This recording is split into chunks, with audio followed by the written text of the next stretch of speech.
ناظرین کرام، آئیے ہم سب سے پہلے اللہ تعالیٰ کی حمد و ثنا اور نبی کریم صلی اللہ علیہ وسلم پر درود و سلام سے اپنے آج کی اس مجلس کا آغاز کریں۔ تعریف ساری کی ساری اللہ تبارک و تعالیٰ کے لیے ہے، شکر بھی اسی کے لیے ہے، اور اللہ تعالیٰ کی بہترین رحمت نازل ہوں اس کے نبیوں اور رسولوں پر، خاص طور پر سیدنا محمد صلی اللہ علیہ وسلم پر۔ اللہ تعالیٰ آپ کی ازواج مطہرات، آپ کے اصحاب اور آپ کے تمام پیرووں کو بھی اپنی بہترین رحمتوں سے نوازے۔ محترم ناظرین، آج کی اس لمبی چوڑی ترقی یافتہ دنیا میں بہت بڑا مسئلہ انصاف کا مسئلہ ہے۔ اتنے وسائل اللہ تعالیٰ نے ہم کو دیے ہیں، لیکن انصاف پر دنیا عمل نہیں کر رہی۔ دنیا جب بے انصافی کا شکار ہو جاتی ہے، ایک قوم دوسری قوم کے ساتھ بے انصافی کرتی ہے، شوہر بیوی کے ساتھ بے انصافی کرتا ہے، اور کبھی کبھی بیوی بھی شوہر کے ساتھ بے انصافی کرتی ہے، ماں باپ بچوں کے ساتھ بے انصافی کرتے ہیں، یا بچوں کے درمیان بے انصافی کرتے ہیں، یا اسی طریقے سے پڑوسی کے ساتھ بے انصافی کرتا ہے، حکومت بے انصافی کرتی ہے، قومیں بے انصافی کرتی ہیں، یہاں تک کہ عدالتیں جو انصاف قائم کرنے کے لیے قائم ہوئی ہیں وہ بھی بے انصافی کرتی ہیں، تو دنیا مصیبتوں کا اور پریشانیوں کا شکار ہو جاتی۔ دیکھیے، انصاف کی اتنی اہمیت ہے کہ اللہ تعالیٰ قرآن مجید میں ارشاد فرماتا ہے کہ ہم نے اپنے نبیوں کو اس لیے بھیجا تاکہ انسانوں کو انصاف کی بنیاد پر قائم کیا جائے۔ قرآن شریف کی مشہور آیت، لَقَدْ أَرْسَلْنَا رُسُلَنَا بِالْبَيِّنَاتِ وَأَنزَلْنَا مَعَهُمُ الْكِتَابَ وَالْمِيزَانَ لِيَقُومَ النَّاسُ بِالْقِسْطِ۔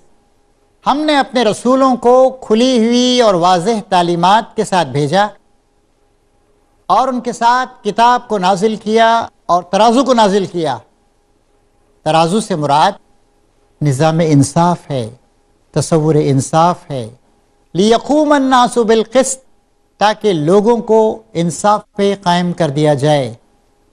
عدل و انصاف کی اتنی اہمیت ہے کہ اللہ تعالیٰ فرماتا ہے کہ ہم نے جو اپنے بے شمار انبیاء اور رسولوں کو بھیجا، وہ اس لیے بھیجا تاکہ وہ معاشرے میں، سوسائٹی میں انصاف قائم کر دیں، اور کسی کے ساتھ کوئی بے انصافی نہیں ہو۔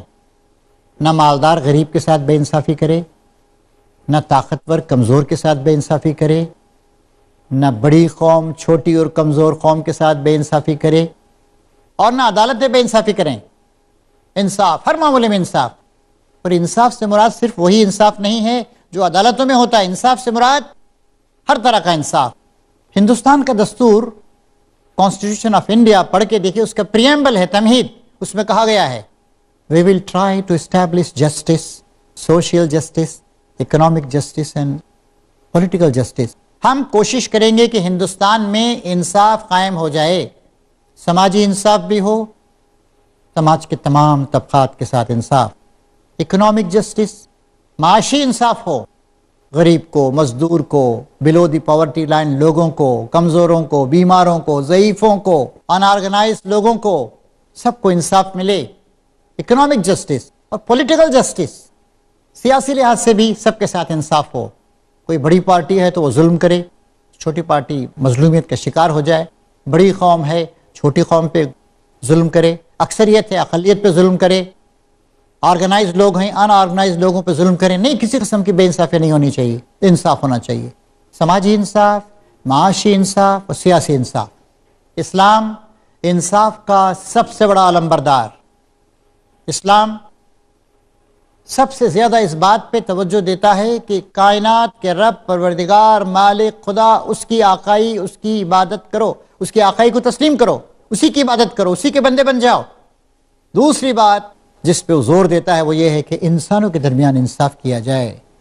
دنیا کے سارے انسان ایک ہیں، ایک ماں باپ کی اولاد ہیں، کسی کمزور کے ساتھ، کسی غریب کے ساتھ، کسی غیر منظم ان آرگنائز آدمی کے ساتھ بے انصافی نہیں ہونی چاہیے۔ اسلام نے تصور یہ دیا ہے کہ کوئی طاقتور ہے، کمزور کی حمایت کرے، کوئی مالدار ہے، غریب کی مدد کرے، کوئی حکومت میں ہے تو محکوموں کے حقوق کا لحاظ رکھے۔ سائنس کا ایک اصول ہے کہ گرمی سردی کی طرف جاتی، گرمی ایک طاقت ہے، سردی طاقت نہیں۔ اسی طریقے سے دولت کا بہاؤ دولت مندوں سے غریبوں کی طرف ہو، طاقت کچھ لوگوں کے ہاتھوں میں آ جائے تو اس کا مس یوز نہیں کریں، بلکہ جن کے پاس طاقت نہیں ان کی مدد کریں۔ علم اگر میرے پاس ہے تو میں ان لوگوں کی مدد کروں جن کے پاس کم علم ہے، ان کی رہنمائی کروں، نہ کہ ان کا استحصال کروں اور ان کا ایکسپلائٹیشن کروں۔ یہ تصور اسلام نے ہم کو دیا، یہ انصاف یونیورسل ڈکلیریشن، یونیورسل ایک منشور ہمیں دیا گیا ہے کہ ساری دنیا میں انصاف ہونا چاہیے اور انصاف کے علاوہ کوئی چیز نہیں ہونی چاہیے۔ ایک اور آیت میں اللہ تعالیٰ نے انصاف پر اتنا زور دیا ہے کہ وہ فرماتا ہے وَلَا يَجْرِمَنَّكُمْ شَنْآنُ قَوْمٍ عَلَىٰ أَلَّا تَعْدِلُوا اعْدِلُوا هُوَ أَقْرَبُ لِلتَّقْوَىٰ۔ یاد رکھو، ایسا نہیں ہو کہ کسی قوم سے تمہاری دشمنی تمہیں اس بات پر آمادہ کرے کہ تم بے انصافی کرو۔ اپنوں کے ساتھ تو انصاف کرنا ہی چاہیے، دوسروں کے ساتھ بھی انصاف کرو۔ کسی قوم سے دشمنی ہو سکتی ہے، کسی گروہ سے، کسی پارٹی سے، لیکن دشمنی کے بھی کچھ آداب ہیں، انسانیت کے کچھ فرائض ہیں۔ انسانیت کا ایک بنیادی فریضہ یہ ہے کہ آپ کسی کے ساتھ بے انصافی نہیں کریں۔ آپ جب بھی کہیں حق کی بات کریں، سچائی کی بات کریں، انصاف کی بات کریں، انصاف کے خلاف کوئی بات آپ نہیں کریں۔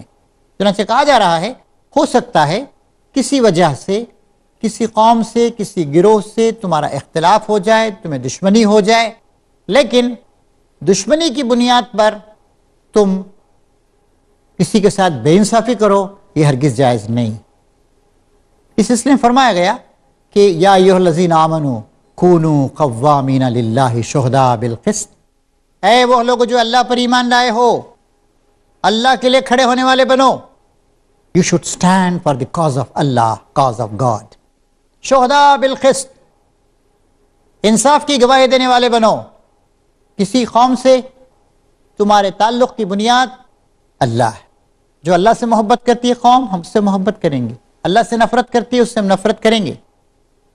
تو یہ اللہ کے لیے کھڑے ہونے والے قوامین للہ، we stand for justice, we stand for God, we stand for the whole humanity۔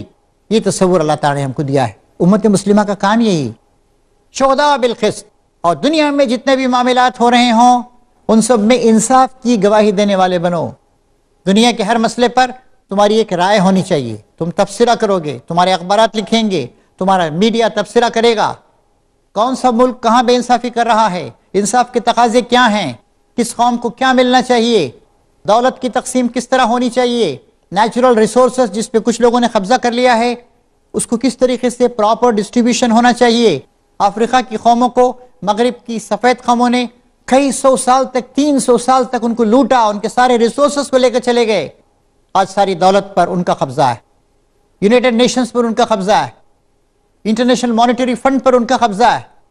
ایک مومن کا کام یہ ہے کہ وہ صاف صاف کہے بھائی یہ ایسے ہونا چاہیے، یہ ایسے نہیں ہونا چاہیے، یہ انصاف کا تقاضا ہے۔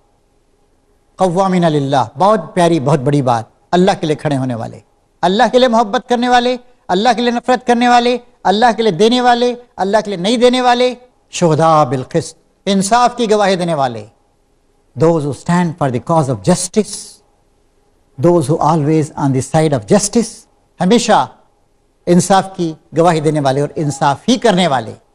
امت مسلمہ کا ہمیشہ سے ہی طریقہ رہا ہے، نبی کریم صلی اللہ علیہ وسلم نے یہی کہا ہے کہ کوئی بے انصافی کی بات نہیں ہونی چاہیے۔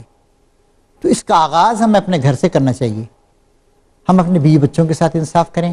مثلا عورتوں کو ورثے سے محروم کر دیا گیا ہے، مردوں نے قبضہ کر لیا ہے دولت پر۔ اللہ تعالیٰ کہتا ہے کہ جو مردوں نے کمایا ہے ان کا ہے، جو عورتوں نے کمایا ان کا ہے۔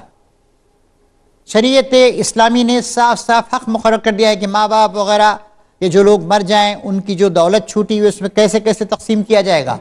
اس میں کوئی بے انصافی نہیں ہونی چاہیے، انصاف کے ساتھ کام ہونا چاہیے۔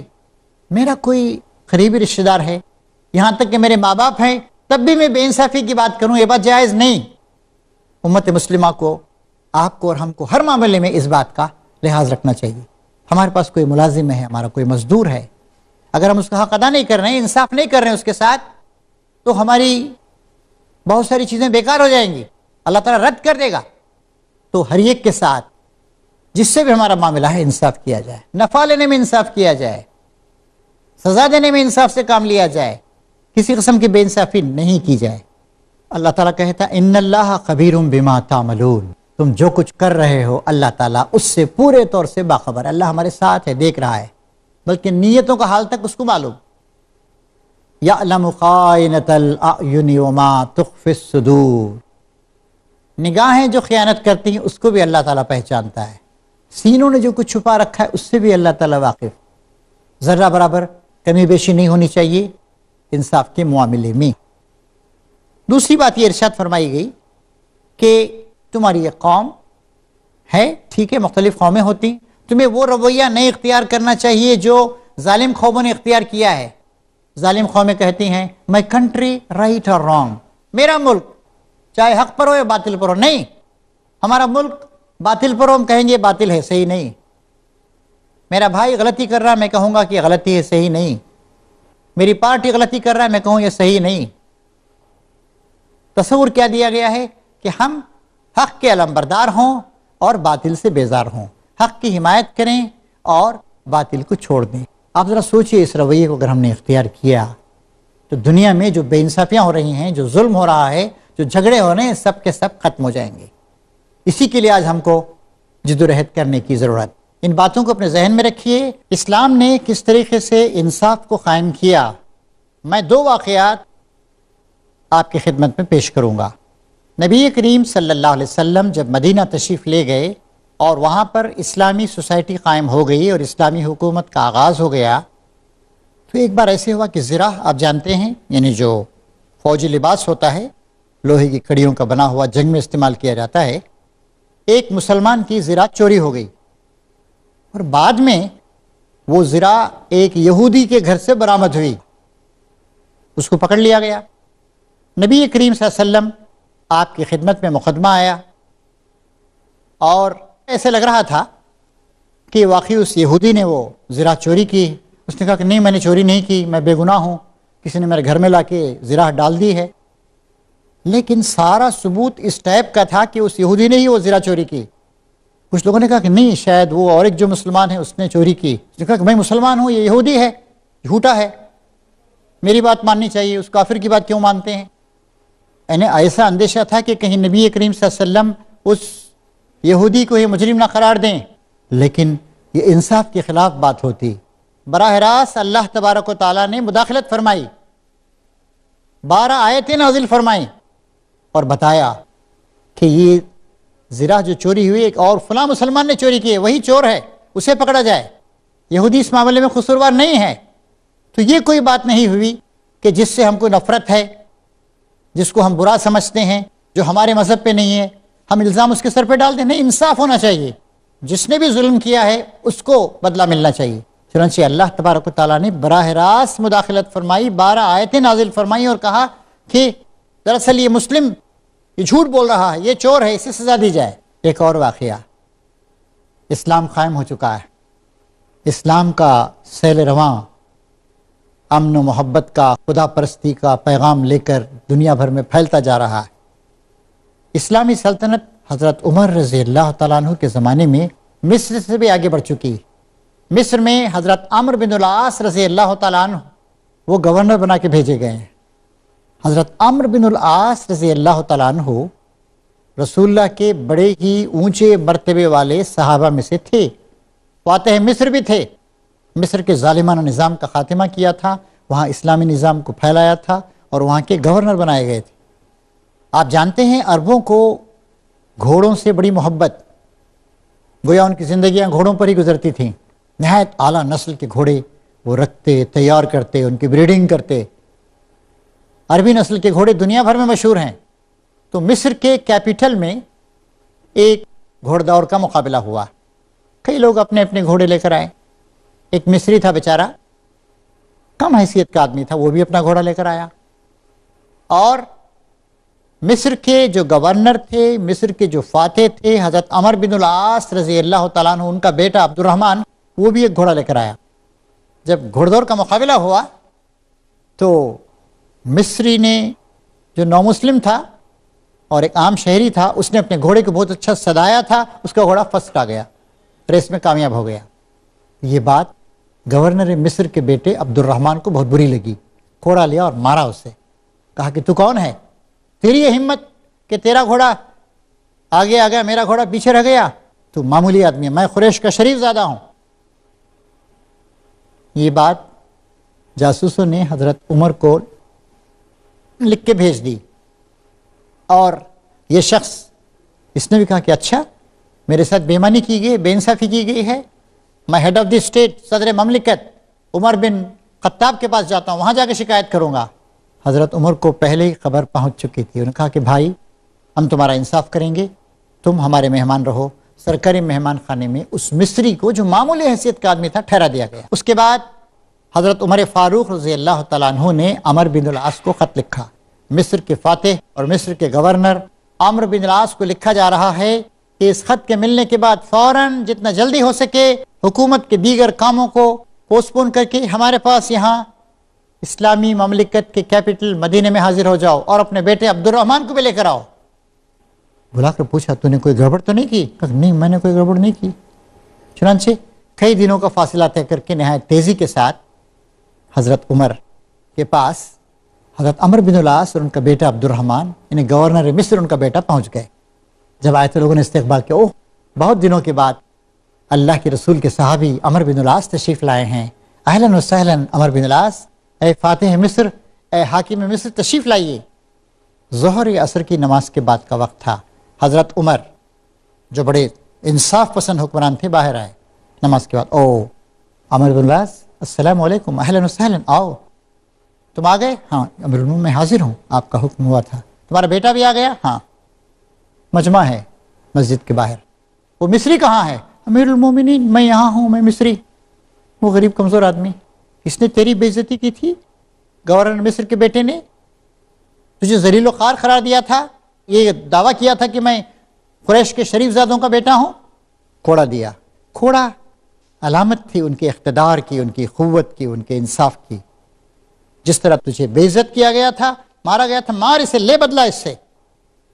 سب لوگ دم بخود ہیں، حیران ہیں، انصاف کے معاملے میں کسی کے ساتھ کوئی رعایت اسلام کرنے کے لیے تیار نہیں ہے۔ گورنر مصر چپ چاپ کھڑے ہوئے ہیں، اور اس مصری نے بھی آؤ دیکھانا تاؤ، جتنے کوڑے مارے تھے اتنے کوڑے گن کے لگائے سب لوگوں کے سامنے۔ امیر المومنین ہیڈ آف دی اسٹیٹ دیکھ رہے ہیں، مصر کا سربراہ، مصر کا حاکم عمرو بن العاص وہ دیکھ رہا ہے، عوام دیکھ رہے ہیں، جتنے کوڑے لگائے تھے گن کے اتنے کوڑے لگائے۔ اس کے بعد کہا عمرو بن العاص تمہارے بیٹے نے تمہارے اقتدار کا، تمہاری اتھارٹی کا غلط استعمال کیا اور تمہیں اس کی اطلاع بھی نہیں ہوئی، تم نے کوئی مداخلت نہیں کی، کیا کر رہے ہو تم؟ کیا ہم لوگوں کو اپنا غلام بنانے کے لیے گئے ہیں؟ انصاف کرنے کے لیے گئے ہیں؟ اسلام انصاف کرنے کے لیے آیا۔ اس کے بعد حضرت عمر نے الفاظ کہے وَلَدَتْهُمْ أُمَّهَاتُهُمْ أَحْرَارًا مَتَىٰ أَبَّدْتَهُمْ، ان کی ماؤں نے ان کو اپنے پیٹوں سے آزاد انسانوں کی طرح جنم دیا تھا۔ عمر بن العاص تم نے کب سے ان کو اپنا غلام بنا لیا؟ اس سے معلوم ہوتا ہے کہ اسلام کا انصاف کیسا ہے۔ ہر انسان آزاد پیدا ہوا ہے، ہر انسان عزت کا اور احترام کا مستحق ہے، ہر انسان کو انصاف ملنا چاہیے، کوئی انسان ذلیل و خوار نہیں ہے، کوئی عرب کا شریف زادہ نہیں ہے، کسی عربی کو کسی اجمی پہ کوئی فضیلت حاصل نہیں ہے، کوئی دولت مند کسی غریب سے بڑا نہیں ہے، انصاف کیا جائے گا، انصاف، مکمل انصاف، اور انصاف کے علاوہ کچھ نہیں کیا جائے گا۔ یہ الفاظ، ان کی ماؤں نے ان کو آزاد انسانوں کی طرح جنم دیا تھا، تم نے کب سے ان کو اپنا غلام بنا لیا؟ ہر عدالت پر اور ہر پارلیمنٹ کی پیشانی پہ کھندا کر دینے، لکھ دینے چاہیے کہ سب انسان برابر ہیں، کسی کے ساتھ کوئی بے انصافی نہیں ہوگی، ہر ایک کا احترام کیا جائے گا، ہر ایک کی ڈگنیٹی کی، اس کی وقار کی حفاظت کی جائے گی۔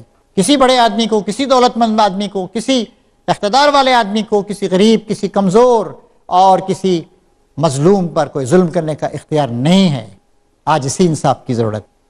یہ وہ انصاف ہے جس کی بنیاد پر اللہ تعالیٰ کی کائنات کا انتظام قائم ہے۔ اللہ تعالیٰ انصاف کرتا ہے۔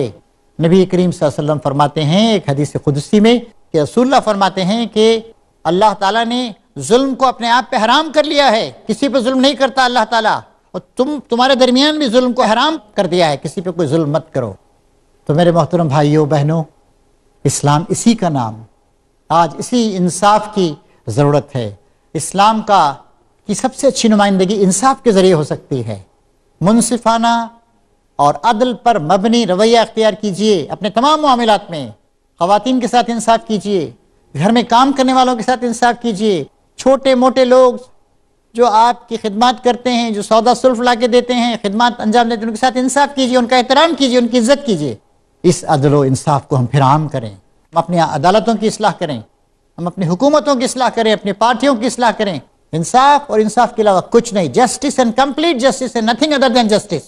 ہمارے ملک ہندوستان میں سپریم کورٹ میں، 16 ہائی کورٹس میں اور ہزاروں سیشن کورٹس میں، لوور کورٹس میں 3.25 کروڑ اس وقت مقدمات ہیں، پینڈنگ ہیں، چل رہے ہیں، 5 سال 10 سال سے چل رہے ہیں. ذرا سوچئے 3.25 کروڑ مقدمات کا مطلب یہ ہے کہ ایک مقدمے میں اگر 3 آدمی بھی ہیں انوالو تو کم سے کم 10 کروڑ آبادی، 116 کروڑ کی آبادی میں 10-15 کروڑ کی آبادی مقدمات میں مبتلا ہے. ٹائم برباد ہو رہا ہے، ان کا لڑائیاں ہو رہی ہیں، کشمکش ہو رہی ہے، جھوٹ بول رہے ہیں، مقدمے لڑ رہے ہیں، لڑائے جا رہے ہیں. کتنی انرجیز، کتنی شکتیاں ہماری برباد ہو رہی ہیں، کتنے وسائل ہمارے برباد ہو رہے ہیں. ہماری ذمہ داری، ہمارے ایڈوکیٹس کی ذمہ داری، ہمارے ججز کی ذمہ داری انصاف کریں. ہماری پولیس کی ذمہ داری ہے. مظلوموں کو پکڑا جاتا ہے، ظالموں کو چھوڑ دیا جاتا ہے. بڑا آدمی بڑے سے بڑا جرم کرتا ہے تو انصاف نہیں کیا جاتا. چھوٹا آدمی کوئی معمولی غلطی کرتا تو پکڑا جاتا ہے، مارا جاتا ہے اس کو. جھوٹے الزامات لگائے جاتے ہیں، ٹیررزم کے الزامات لگائے جاتے ہیں، ٹیررزم پھیلایا جاتا ہے. ریئیکشن پیدا ہو رہا ہے لوگوں کے اندر، ناراضگی پیدا ہو رہی ہے. ہماری اور آپ کی ذمہ داری ہے کہ ہم اس معاملے میں پورے طور سے انصاف کریں. اور انصاف، جیسے میں نے شروع میں ہی عرض کیا، صرف عدالتوں کے انصاف کو انصاف نہیں کہتے ہیں. صحیح نقطہ نظر کو اپنانا، منصفانہ، just and justified point of view, اس کو اپنانا، یہ انصاف ہے. اور ہم اور آپ ہمارے اس ملک ہندوستان کو جنت نشان بنانے کے لیے، دنیا سے جنگ کا، کشمکش کا، ظلم کا خاتمہ کرنے کے لیے خود انصاف پر عمل کریں.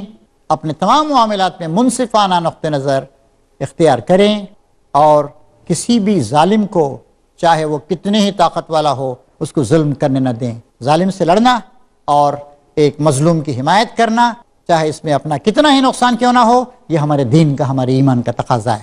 اللہ کرے ہم اپنے اس ملک کو جنت نشان بنانے کے لیے انصاف کے علمبردار، اللہ کے لیے، اللہ کے دین کے لیے اور انسانوں کے حقوق کے لیے کھڑے ہونے والا بنائے. اللہ تعالی ہماری اور آپ کی مدد فرمائے. وآخر دعوانا ان